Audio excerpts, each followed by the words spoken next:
North Korea is like Game of Thrones, but without the dragons. It's an aristocratic society and it's capitalist.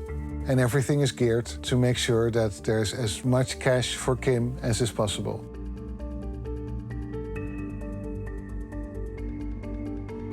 자본주의 나라도 이제 돈이라는 게 이제 피라고 이야기할 수 있는 거 아니겠습니까? Bureau 39 is involved in everything that makes money for North Korea. Selling arms, smuggling of drugs, counterfeiting of US bills. This is about hundreds of millions of dollars a year. 전 다 해요. 전 everything. 어제 우리가 하는 일은 말하자면 make dollars.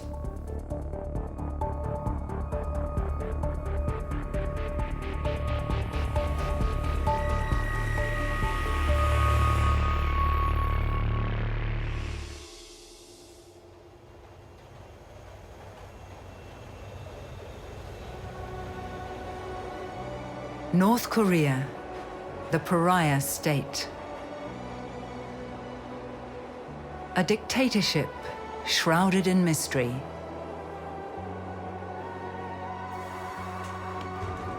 Every day, the official newspapers praise the heroic deeds of the dear leader. Time seems to stand still here.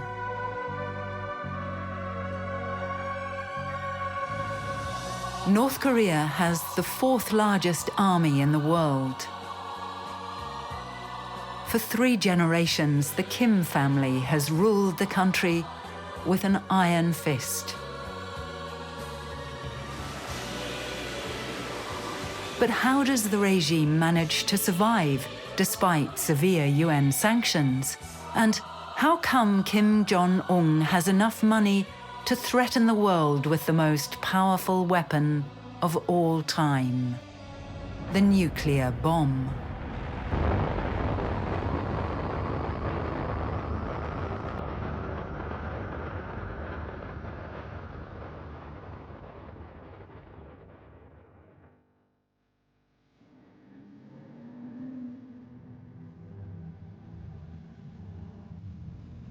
Far from North Korea, a history professor is working on answers to these questions. Remco Breuker from the University of Leiden in the Netherlands has been studying the enigmatic country and its rulers for years. He says our image of North Korea is wrong. North Korea isn't what it tells it is. Just look at the country functions at the highest level. What is the main goal of the government, of the regime, I should say? It's to make money, it's to make cash for Kim. What intrigues me personally is how North Korea manages to make money. One of the questions we were stuck with is, where does the money go? How much money does North Korea make? For North Korea's leadership, questions like these are dangerous. The North Korean regime sent a letter of indictment under my name to the Dutch government, charging me with 3 capital crimes. The worst of the 3 was the accusation that our research, my research, it was in my name, damaged the supreme dignity of the supreme leader. Now this sounds like it's a funny crime, right? It's damaging the supreme dignity of somebody. In North Korea, it carries the death penalty. A serious threat. Remco Breuker's investigations threaten to disrupt North Korea's cash flow. The country is internationally isolated because of its nuclear program. Without legal sources of income, the regime has taken to raising money illegally. New York, the seat of the United Nations. Since 2006, the UN has imposed 9 rounds of sanctions against North Korea. These measures are monitored by an international panel of experts. The panel consists of 8 members, including ex-intelligence, military, and financial experts. For their own safety, they work in secret. Only the coordinator, Hugh Griffiths, is willing to speak on camera. The sanctions have a tremendous impact on one level on North Korea. It means that their economy can't flourish in the way it would if they were able to sell their largest foreign currency earning commodities legitimately. So they can't ship coal legitimately. They can't ship iron ore legitimately. They can't ship zinc legitimately. Foreign currency is very important to any country, no matter how autarkic its economy. You need foreign currency to buy the goods that are essential for your population or for your elite group. So foreign currency is pretty essential to North Korea's survival. The question is, what's more important to the North Korean leadership, developing a nuclear and ballistic missile program or seeing their economy flourish? The regime decided to go for the bomb. In 2005, it officially announced that it had nuclear weapons as a protection against attacks from the outside and to strengthen its power on the inside. Pyongyang, the city of the chosen. Brand new apartment blocks line spotlessly clean avenues. Here is where Pyongyang's upper class resides. Only those who are considered loyal to the regime live here. Those who want to enter the capital from the outside need a permit. Song Kyun-chul from Pyongyang's Economic Research Institute. He's authorized to talk to journalists, for example, about the sanctions. 완전한 제재는 불가능하다. 우리도 지금 제재 속에서도 일종하게 대경제 사업은 하고 있습니다. 제재를 하겠으면 하라. 하든 안 하든 우리는 우리 힘, 우리 기술, 우리 발전 방식을 가지고 살아나간다는 것. 우리식 자력갱생을 번영의 보검으로 틀어지고 계속 앞으로 나갈 것이라는 것. 이렇게 생각합니다.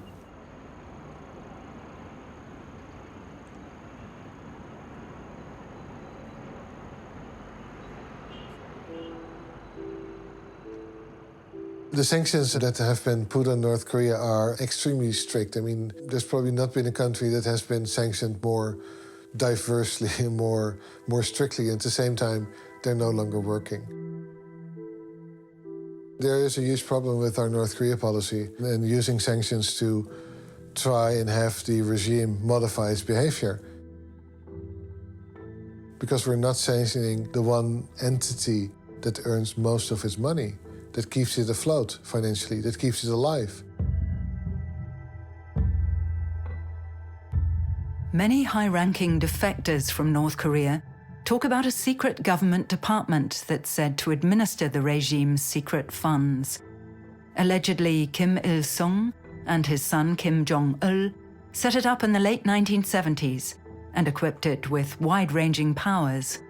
Its tasks: securing an independent power base for the Kims and raising money for the nuclear bomb and the leader's personal luxury.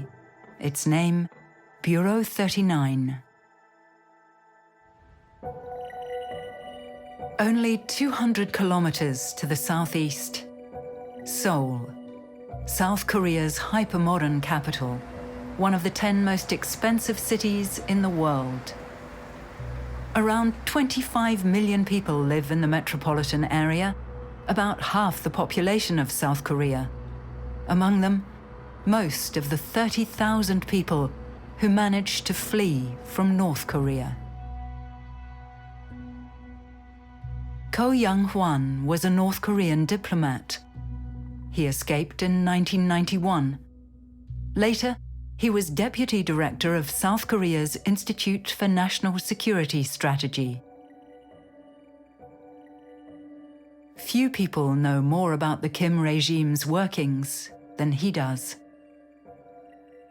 김정일 국방위원장이 취임을 하면서 노동당 재정경리부 3층 9호실에 이름을 따서 39호실이라고 만들었다는 설이 있고, 김정일 위원장이 3월 9일 날 이런 39호실을 만들어라, 그래서 39호실이 됐다는 설이 있는데, 지금까지도 39호실은 김정은의 비자금을 담당하는 부서입니다.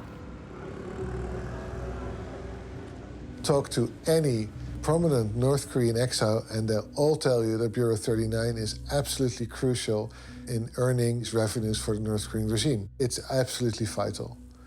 Take it away, everything collapses.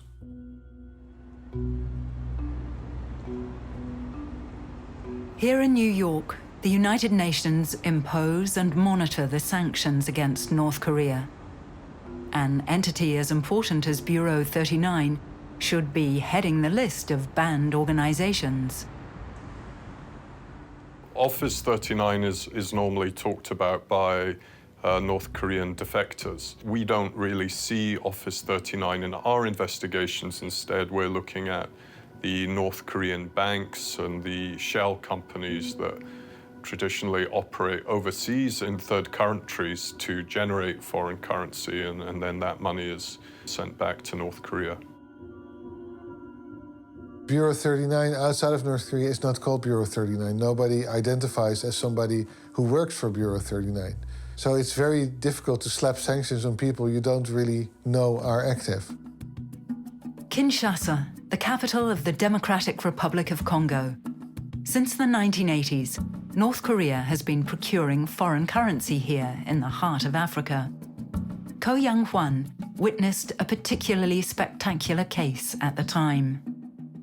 콩고 민주공화국에 있었는데 돈을 찍는 공장을 가지고 있습니다. 미국 외화를, 달러를 찍어냈습니다.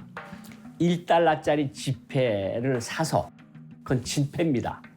1달러짜리를 지워버리고 그 위에 100달러짜리를 인쇄하는 방법으로 처음엔 그렇게 썼어요. 처음에 쓰던 방법은 어떻게 썼는가 하면 달러를 바꾸는 밀매업자들한테 가서 100달러짜리 뭉치에다가 가운데다가 2, 3천 불을 유저 지폐를 넣어서 10,000달러다. 그러면 다 이렇게 봐요. 그럼 10,000달러치를 주제국 돈으로 줘요. 그럼 주제국 돈을 받아가지고 그걸 중앙은행에다 넣고 중앙은행에서 3달러를 받아가지고 그걸 평양에 가져가서 결국은 39호실에 들어가는 거고. Bureau 39 never acts openly, but its fundraising activities span the globe.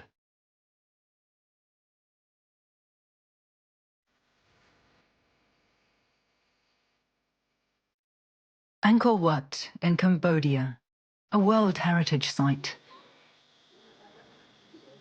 Over 2.5 million people visit the old Khmer temples every year.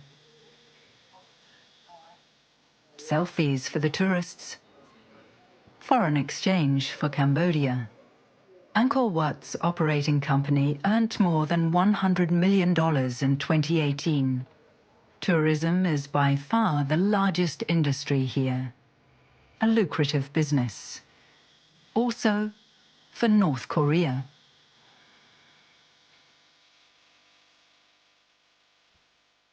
Right next to the entrance to the temples, a museum that opened in 2015.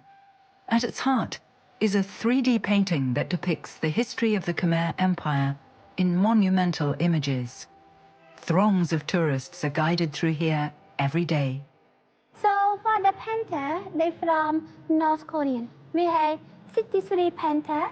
They took 1 year and 4 months to painting. And who constructed it? Was it Cambodian or North Korean as well? The North Korean as well. The North Korean construct the museum. Circumventing UN sanctions, North Korea not only built the complex, but also financed it. In return, the North Koreans collect all the revenues for the first 10 years. After that, they'll share the profits. The North Korean CEO doesn't want to appear in front of the camera, but he says the museum makes about $7 million a year in entrance fees alone. Soon, this figure is supposed to double.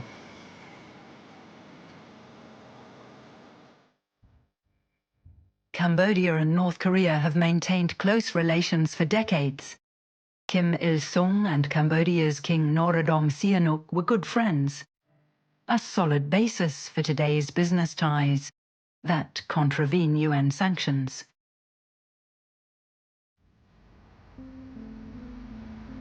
In the evening when the museum closes, the North Koreans throw another set of doors open for the hungry tourists. They don't want cameras in the restaurant, so we film in secret. Yeah, we had a reservation yesterday. What name did you have? The tables are almost always fully booked. Can we sit? Can we also sit near the sea? Okay, then we sit here.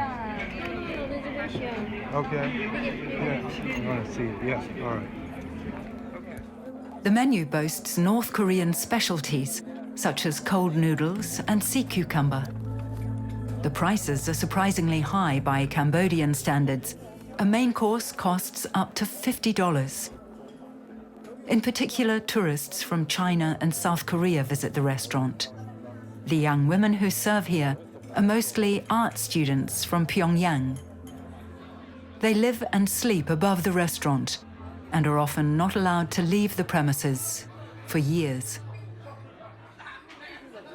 Every evening at the same time, they change their costumes and get ready for the big show.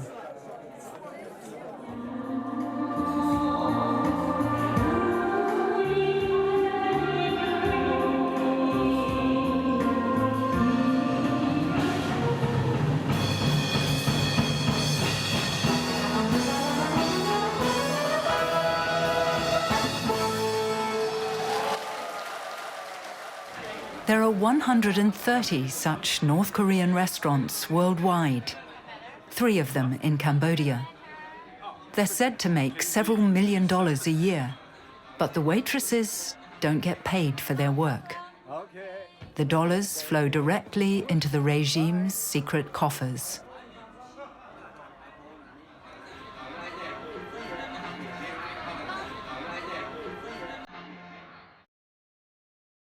No other country exploits its population as systematically as North Korea. North Korean workers are deployed worldwide, even in the European Union, in Poland. Here we encounter North Korean work brigades on a building site. They've been promised good wages and decent working conditions, only to be treated like slaves.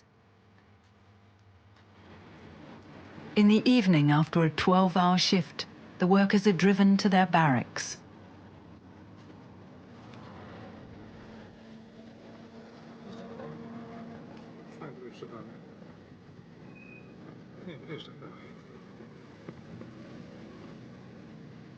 They're monitored around the clock by North Korean state security.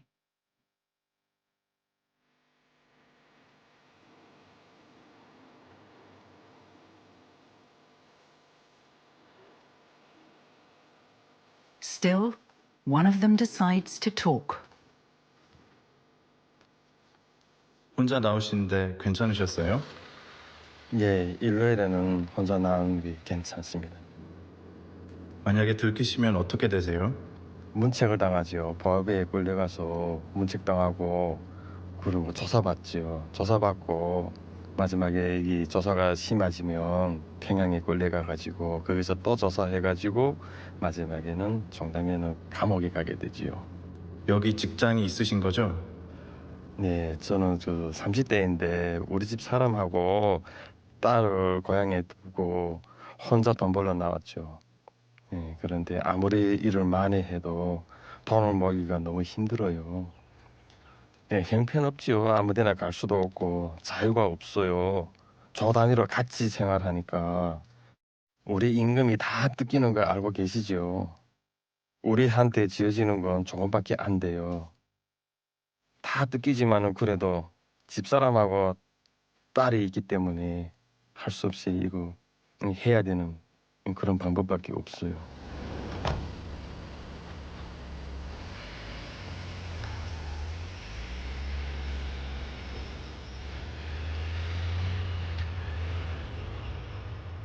Modern slavery. North Korea sends well-trained workers to Poland to toil in shipyards and on construction sites. The workers' families are held hostage in North Korea. If the worker flees, the family at home is often severely punished. The workers only earn about 90 euros per month. The rest goes to the regime. Cash for Kim. Largely unnoticed by the international community, North Korea has sent laborers all over the world, up to 150,000 in all. About 40,000 of them are in Russia, and up to 100,000 in China. North Koreans also work in Kuwait, Malaysia, Cambodia, Mongolia, Oman, Qatar, the United Arab Emirates, and in African countries. Under UN sanctions, these workers need to go back to North Korea, but the practice still continues. Experts estimate that the regime makes up to $1 billion a year this way. 어떤 방식으로 하던 돈이 모이는 최종 집합지는 39호실. 요거는 39호실에서 하는 겁니다. 그러면 거기서 손을 못 대는 거죠. Defectors say that Bureau 39 is directly controlled by Kim Jong-un. It manages the leadership's secret accounts, the so-called palace economy.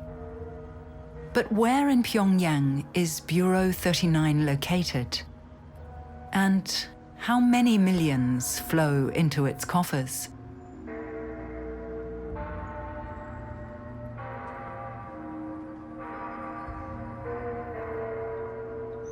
When we ask the North Korean official, he and his translator pretend not to know. 무슨 39층 소리 하는데 오일에서 알고 계시는 39층이라는 거지. 나도 지금 뒤에 앉아서 질문이 무슨 소리야?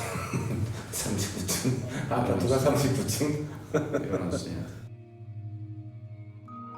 Bureau 39 is one of the best-kept secrets of the Kim regime. Only North Koreans who've escaped can talk about it openly.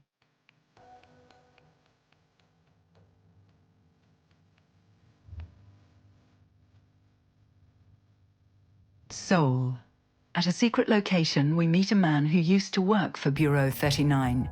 He was based in China. His task? Smuggling foreign currency. Then he escaped. His position was so important that today the North Korean regime threatens to kill him. This is why he had plastic surgery to alter his face. Even so, he only wants to be filmed from behind. 이제 북한의 경제는 사회주의 계획 경제가 아니니까 그 사회주의 계획 경제는 이제 국가가 모든 주민들에게 이제 식량을 비롯해서 뭐 모든 걸 공급하는 이제 그러한 체계 돌아가는 게 이제 계획 경제거든요. 근데 이제 북한이 이러한 것들을 이미 이제 포기를 했습니다. 그래서 일반 주민들에 대한 그러한 뭐 식량 공급이라든가 뭐 이제 생활 필수품이라든가 이러한 공급들은 이제 다 포기했고요. 나머지 사람들은 다 시장에 이제 우고해서 살아가고 있습니다. 그러니까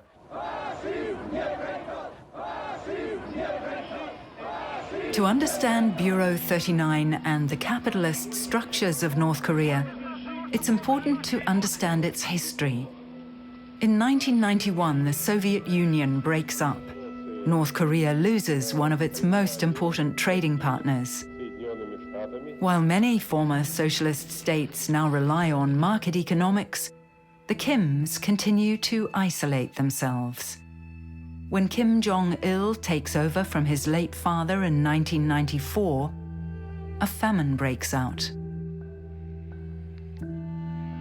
During the Great Famine in the mid-90s, many North Koreans starved to death. The public distribution system collapsed. Witnesses describe seeing mountains of dead bodies in the streets. Anywhere between 1 to 3 million North Koreans died. So what happened is that North Koreans now knew that if they wanted to survive, they could no longer trust or rely on the state. From then on, the rural population in particular had to be self-sufficient.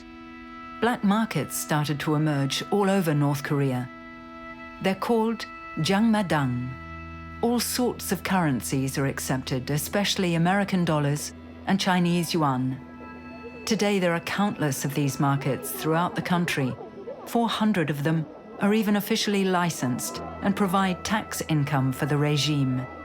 Mainly food and goods from China are bartered and sold here. 뭐 잘 알다시피 북중 국경이라는 게 몇 킬로 남아가 이제 그 국경을 맞대고 있습니다. 거의 뭐 한 제가 알고는 한 70-80% 지역의 그 위치에는 그런 철조망 같은 것도 없거든요. 이걸 통해서 주민들, 국가가 통제하지 않는 이런 주민들의 교역이 아주 활발하게 진행되고 있는 거로 제가 알고 있습니다. 그러니까 So the regime tried to control the market, but it knows it can't, because if it shuts down the market without having in place another public distribution system, people die of hunger. And North Koreans are not going to let that happen again. They know what happened last time. And that's how North Korea really changed from a socialist country with an economy in ruins to a capitalist country with a hybrid economy that looks socialist but really is really capitalist. The biggest profiteers from these black markets are Pyongyang officials. Because of their loyalty, but mainly out of financial self-interest, the regime allows them to trade. Over the years, they've become rich. They sell luxury goods, smuggle raw materials, and invest in real estate. They're called donju, money lords. They enjoy the luxury and the freedom that the regime grants them, but their loyalty comes at a price.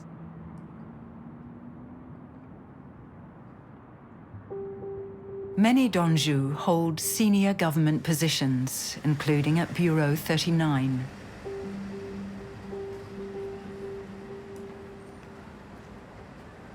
Like this man who's been hiding in Seoul since he escaped. Born in the 90s, he experienced how North Korea developed increasingly capitalist structures. Before his escape, he was responsible for exports, Bureau 39's most lucrative business. Fearing the regime's revenge, he too doesn't want to be recognized. 우리가 흔히 이야기하는 어떤 최고 존엄에 대한 충성심 뭐 이런 거는 굉장히 이데올로기적인 거예요. 근데 이데올로기보다도 실은 더 직접적인 거는 내 물질적 만족이에요. 혹은 뭐 사회적인 지위 이런 것이 오히려 내가 거기에서 일하는 거에 대한 동기였고 목표였죠. 그거에 가깝게 접근하는 것이 그런 경제 파트에서 일하는 것이라는 걸 선택의 여지를 더 이상 두지 않았고 그랬기 때문에 저희는 그거였어요. 남들과 똑같이. In that respect at least, North Korea's go-getters are no different from their counterparts in the West. 뭐 보혜부라든가 검찰이라든가 이 사람들이 함부로 손을 못 댑니다. 왜?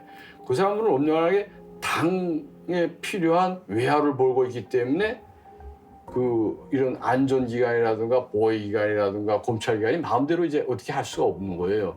웬간하게서 이제 법에 저촉되는 일도 이게 당 외화벌이라고 하게 되면 눈 감아주는 일도 많고 하니까 당연히 북한의 그 엘리트 계층들이 이제 많이 선호를 하고 있죠. 어찌 보면 그냥 다 명칭은 회사이긴 한데 그 회사에 나의 어떤 이런 신분증상에서의 나의 직급, 직위를 나타내는 네임이고 실제 하는 업무는 이제 대외 무역이죠. 실제로 유럽 쪽에서도 사업을 하던 팀들이 있었어요. 뭐 그럼 많죠. 유럽에? 많죠. Hamburg, Germany. Until a few years ago, the North Korean state insurance company KNIC had a branch in an innocuous-looking apartment block here. 6 North Korean officials made deals with major European insurance companies. 대외보험총국이라고 있습니다. 대외보험총국이 한 번은 뭐 행정부 이제 보험을 하는데 보험 사기를 합니다. 보험 사기라는 건 어떤 건가면 예를 들어서 헬리콥터 몇 대를 러시아제 헬리콥터 Mi-8 같은 헬리콥터를 이제 거의 다 수명이 다간 헬리콥터를 보험을 듭니다. 그래서 재보험을 들어서 영국 로이드 보험회사 같은 데다 이제 재보험을 드는데 그래서 비행기가 이제 비행기 보험을 예를 들어서 $5,000씩 매달 물다가 한 1년쯤 문 다음에 그 비행기를 폭발을 시키든가 불을 지르든가 해서 그 헬리콥터 값을 받아냅니다. 한 $200만 달러면 $200만 달러를 받아가지고. One case among many. In 2015, the European Union put the North Korean insurance company on their sanctions list. The accusation, co-financing of the nuclear weapons program through Bureau 39. Experts estimate that with crashed helicopters and similar tricks, the Kim regime earned several $100 million. 많은 사람들이 훈장도 받고 그래서 이게 다 버리는 물건을 가지고 이런 돈을 벌 줄은 몰랐다. But how does the Kim regime manage to transfer the millions it makes to Pyongyang? The answer is simple, through diplomatic channels. 그러한 것들을 하고 있는데 대체로 39호실은 대표부가 나와 있든지 대사관에 소속돼 있든지 이 사람들은 대체로 그 본국의 이제 수출품을 해외에 팔고 이제 그 39호실이 요구하는 물자를 들여보내주고요. 그다음에 이제 North Korea uses its worldwide network of embassies to ferry money back to Pyongyang. North Korean officials enjoying diplomatic immunity carry the money in cash in their flight baggage. A simple but efficient way to ensure the cash flow doesn't stop.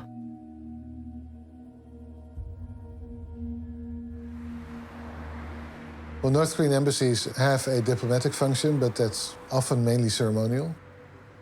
But their true function is financial. It's also illegal, mainly. North Korean diplomats are basically cash carriers for Kim. They're entrepreneurs, they're businessmen. They may be drug lords, they may be weapons smugglers, but they carry a diplomatic passport, so you can't touch them. Berlin.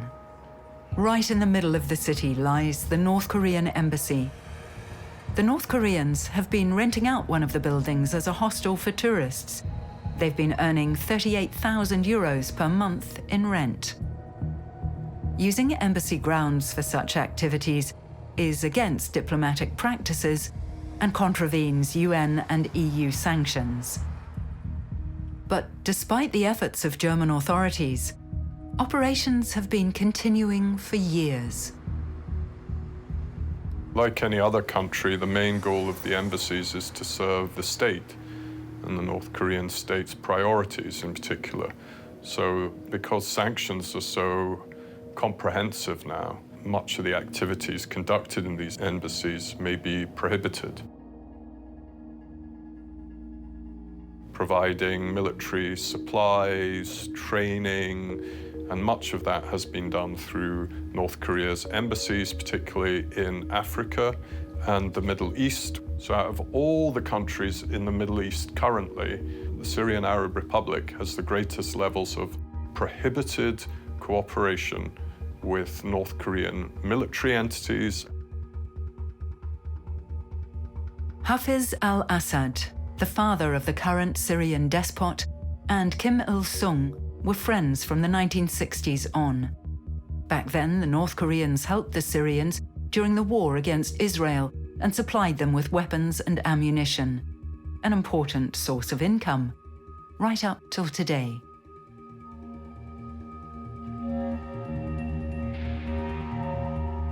Using tactics similar to those of 18th century pirates, Bureau 39 runs ships under false flags and fake names. According to the UN, North Korea has thus managed to send large numbers of weapons and grenades to Syria. Between 2012 and 2017, at least 40 shipments from North Korea passed through the Suez Canal. But in 2018, the UN managed to have one of them intercepted.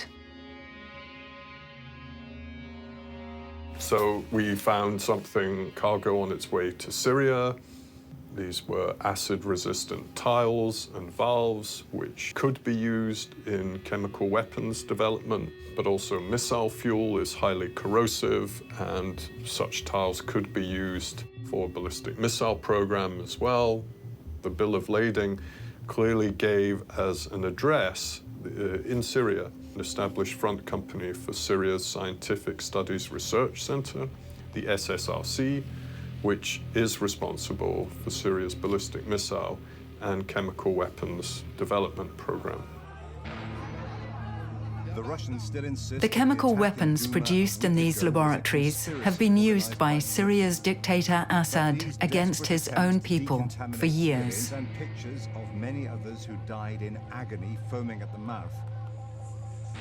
It's a little-known fact that the Syrian chemical weapons program was created with the help of North Korean technicians and scientists. Syria's Scientific Studies Research Center, the SSRC, at facilities located close to Damascus, Homs, and elsewhere in Syria. And some of these sites were subsequently bombed by the United States. More than 100 missiles were fired in the joint action, targeting suspected chemical weapons sites.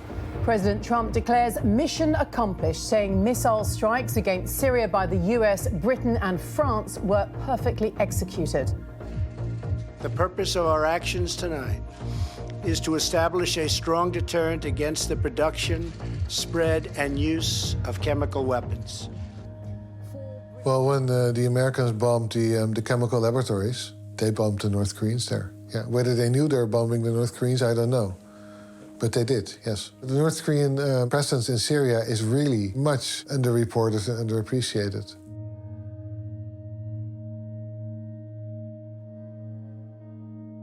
Had Syria not been able to count on North Korea to sell to it its weapons, its guided missiles, its chemical laboratories, perhaps Assad would not have emerged as a victor from this struggle.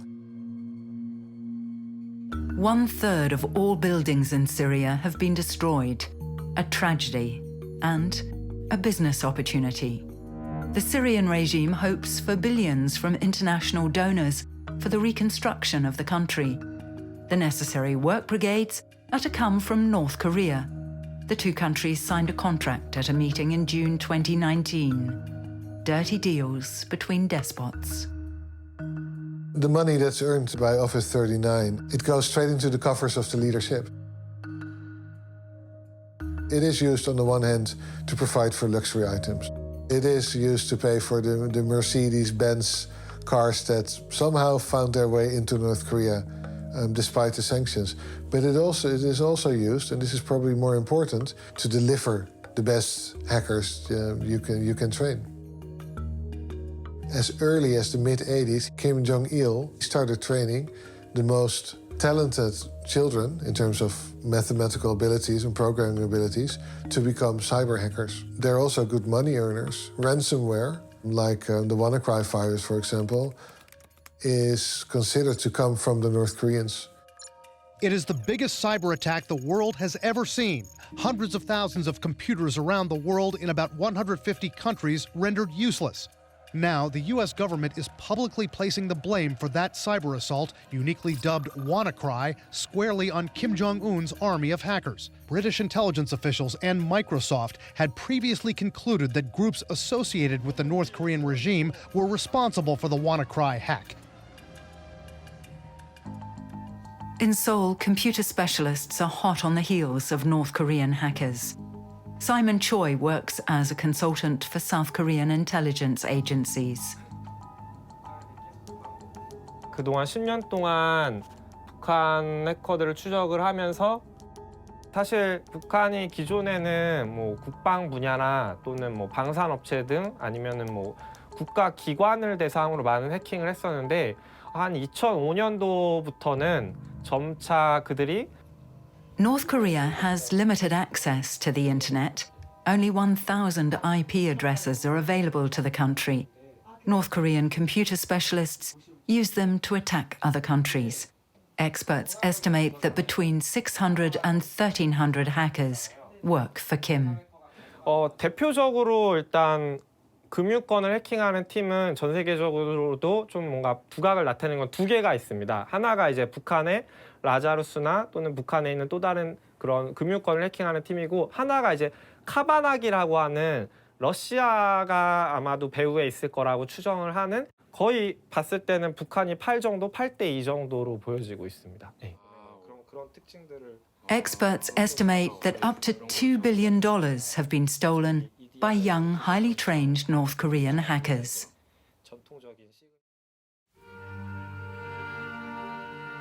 North Korea has developed an efficient education system for its upper middle class. Here at Pyongyang Middle School, the children who will later be computer specialists, scientists and engineers are trained to shape the future of the country, at home or abroad. Hello everybody, nice to meet you. I am Ian, I am 8 years old, but I'm a student. I can speak English, I can speak Chinese, I can speak Russian too. I'm counting on the abacus. It's really fun, thank you. The students also learn how to use computers. They have access to a very limited North Korean version of the internet. Uncensored variety is strictly forbidden. North Korea's rulers know that once the doors to the digital world have been thrown open, they can never be shut again. But despite all precautions, in 2007, North Korea faced the first digital data leak in its history. Because a lot of classified information is now available digitally, it can easily be copied and smuggled out of the country. For example, the data of Pyongyang's municipal registry, with more than 2 million entries. Professor Breuker obtained a copy and is currently analyzing it using special software. We never had this kind of up-to-date information ever. If you want to understand the system, the regime, the party, if you want to understand Pyongyang, if you want to understand North Korean economic activities in and outside of the country, this is really the stone of Rosetta. We can now actually go about analyzing and mapping Pyongyang for the first time, and we're no longer dependent on anecdotes, on people who tell us where all the buildings are. We can actually now see who's inside the buildings, what companies there are, what departments there are, and where you should locate them. The data proves the main building of Bureau 39 is close to the seat of power, right in the middle of Pyongyang, just a stone's throw away from the headquarters of the Workers' Party. It's divided into 6 main departments and employs several thousand people in Pyongyang alone. They have their own fleet of vehicles, kindergartens, a golf course, an ostrich farm, and even their own bank. These 6 main departments are in turn responsible for hundreds of individual companies throughout North Korea. They control iron ore and diamond mines, jewelry factories, and textile companies. They're mainly specialized in exporting goods abroad. Other companies in the Bureau earn foreign exchange through forced labor, arms smuggling, and insurance fraud. But one rule applies to all. The name Bureau 39 is never mentioned outside North Korea, so it remains invisible. Impossible for UN sanctions monitors to detect.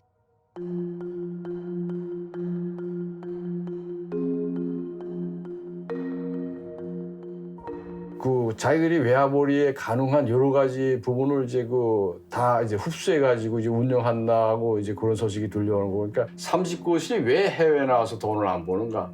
북한 국내에서의 막강한 파워를 가지고 있기 때문에 북한에서 이제 돈 될 만한 그러한 지표들을 다 39실이 가지고 있기 때문에. 다시 말해서 일반 상품 무역부터 시작해서 관리직은 몇천 명 정도 되죠. 노동자들까지 다 하면 몇십만 명이 되고요. 저는 그러니까 다 해요. 전 everything. 어제 우리가 하는 일은 맞아요. Make dollars. North Korea is changing. An impoverished socialist state has turned into a country with a highly flexible shadow economy. In many ways, North Korea is run like a commercial company. All that matters is cash for Kim. The workers here are no longer slaving away for the revolution, but for the wealth of their leader and his cronies. The gap between rich and poor is widening. While the population in Pyongyang enjoys a constantly growing prosperity, 40% of the rural population still suffer from malnutrition. In order to control its people, the regime employs Cold War-era socialist tactics. North Korea's shadow economy, on the other hand, is 21st century capitalist. What the database shows, beyond any doubt, is that Office 39 not only exists, and now we can prove what it does. It owns companies, it operates these companies, it exports clothes, it exports tobacco, it exports all kinds of things. And that is actually quite an important development in understanding how North Korea manages to earn money abroad. We now know exactly through what kind of departments, through what kind of companies Office 39 does this. The Kim Jong-suk silk spinning mill, named after Kim Jong-un's grandmother. A model factory. 1,600 workers are employed here, most of them women. They sort, process, and boil the cocoons of the silkworms to obtain the precious yarn. The silkworms come from a province south of Pyongyang. About 200 tons of silk are produced here every year. A luxury product, expensive and labor-intensive. The factory's entire production is intended for export abroad. But the supervisors are unwilling to disclose who the foreign customers are. I'm not sure anymore who suffers under those sanctions. It's a hassle, I'm sure, for North Koreans, but they do find ways around it. One of the problems is that neither China nor Russia is helping in enforcing the sanctions. 그런 문제가 30거실의 전체 재정 수입에 타격을 줄 만한 정도의 그런 큰 문제는 아니었던 것 같아요. 비수기가 있는데 기본적으로 1년 365일 정말 생산이 멈추질 않아요. 우리 공장 하나에서는 1년에 뭐 몇십만 불, 100만 불, 뭐 몇백만 불까지의 국가 계획을 하죠. 그렇게 놓고 볼 때 단순히 30거실 산하의 회사가 800개, 900개, 1000개라고 했을 때 이걸 단순 제거업을 이제 곱하기로 할 수가 있냐? 그러면 그 피혁 공장이라 그랬나? 피복. Garment factory. Textiles are the second most important North Korean export product after coal. 우리가 방직공업이 아니고 우봉유 만드는 거 있잖아요. 피복. 그게 기계에 소문이 났답니다. 세계적으로 소문 났는데 그게 수출 현재 되고 있는지 이에 대해서 알고 계시는지 아는 만큼만 좀. 피복 제품이요. 현재는 제 알고 있거든 일부 되는 걸로 알고 있습니다. 적지 않게 하병 형태로 되고 있습니다. 어느 나라 기업들입니다. 하병이라고 할때. 중국이 좀 있고 그다음에 저기 동남아 쪽에도 있고 소방 나라도 소방도 옛날부터 있었는데 아직 존재하는지 모르겠어요. Dandong, China. North Korea's gateway to the world. And a symbol of how futile the UN's efforts are to dry up Kim's sources of cash. The Sino-Korean Friendship Bridge across the Yalu River has been connecting China and North Korea since 1943. It's one of the few ways to enter or leave North Korea. Every day, trucks queue in front of the customs checkpoint. Smugglers, traders, and also the agents and entrepreneurs of Bureau 39. They're all hoping for a quick deal here. China is by far North Korea's most important trading partner. Financial experts estimate that 90% of North Korea's exports go to its powerful neighbor in the north.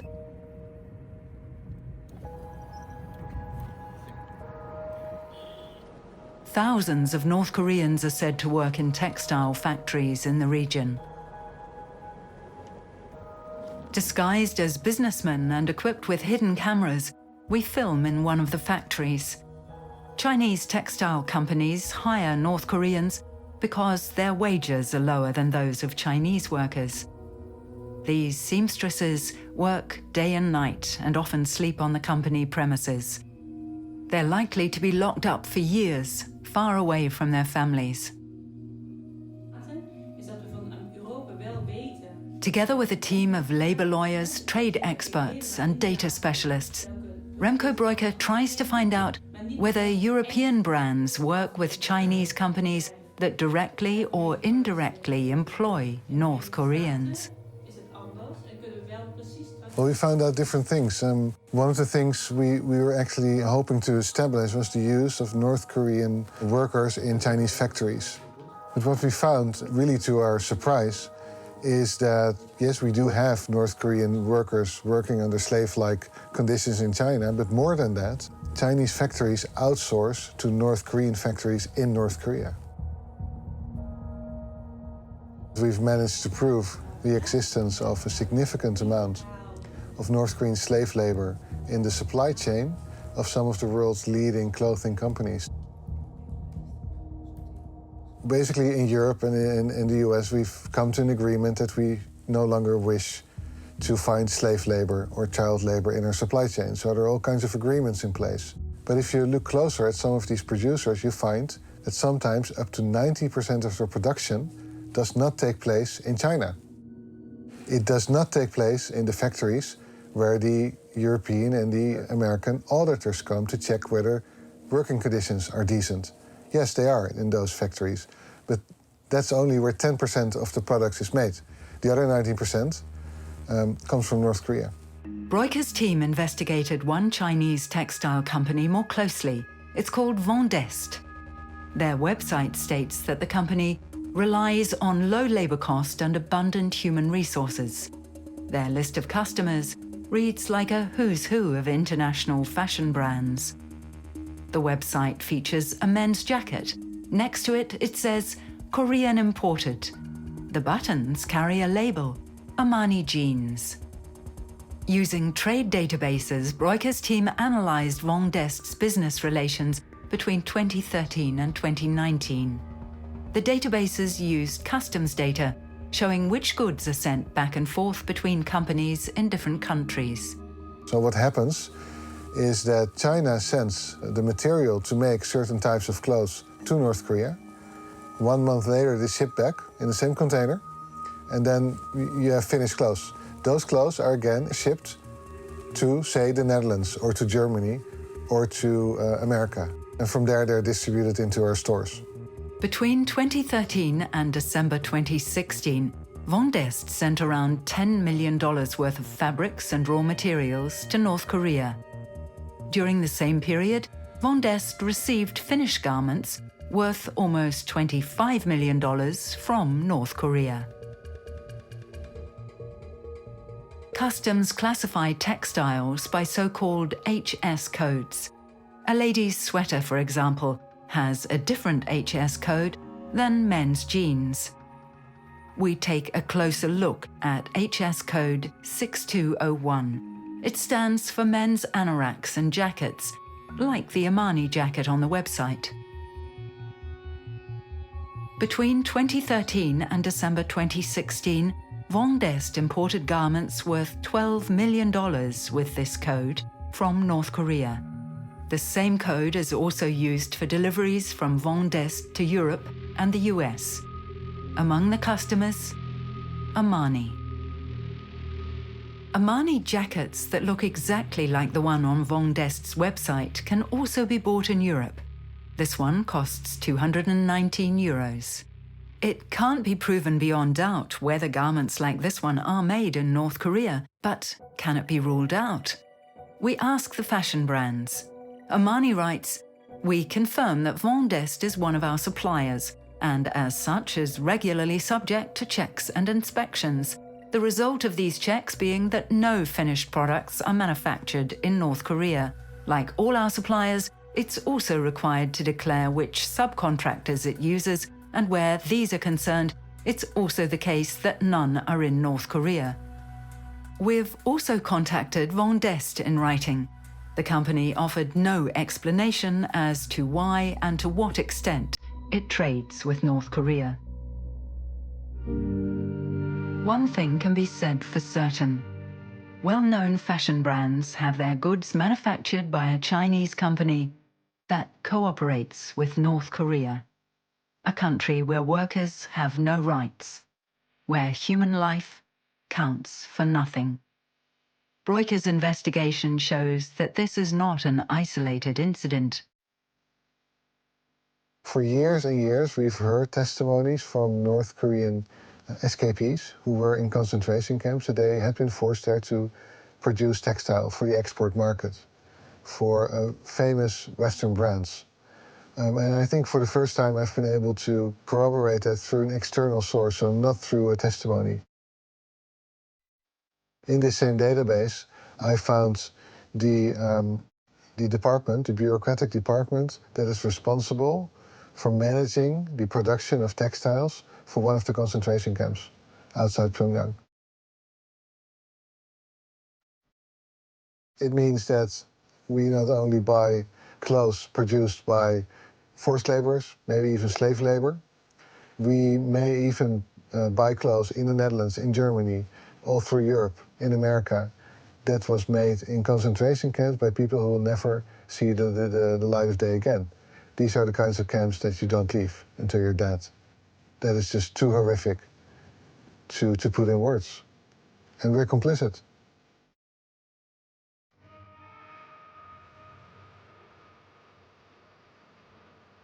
Hundreds of thousands of men and women secretly ensure the survival of the dictatorship.